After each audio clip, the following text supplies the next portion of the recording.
Awal tahun 2026, Holiday Angkasa Wisata kembali melepas 17 jemaah umroh paket 12 hari dengan rute penerbangan Palembang Transit Jakarta lalu Jeddah menggunakan maskapai Garuda Indonesia.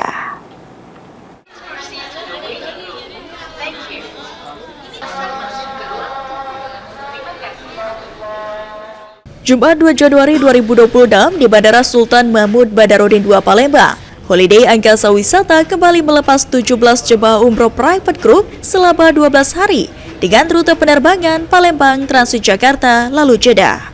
Acara pelepasan tersebut dipimpin langsung oleh Ustadz Suparman yang mewakili CEO Holiday Angkasa Wisata Deddy Suparman.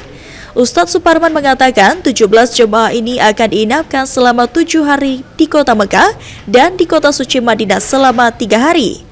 Tidak lupa, Kadif Holiday Angkasa Wisata ini memberikan harapannya untuk semua jemaah agar terus menjaga kekompakan, menjaga atribut yang telah diberikan, menjaga kesehatan, serta menjaga rukun kesempurnaan ibadah umroh.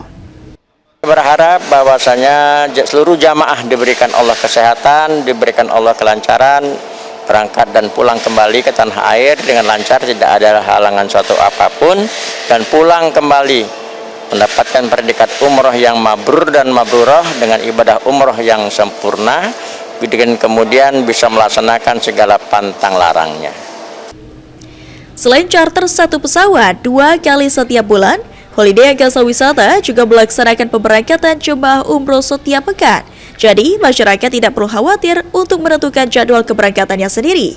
Silakan untuk melakukan pendaftaran di kantor pusat Holiday Angkasa Wisata atau mendaftar di perwakilan terdekat di kota Anda.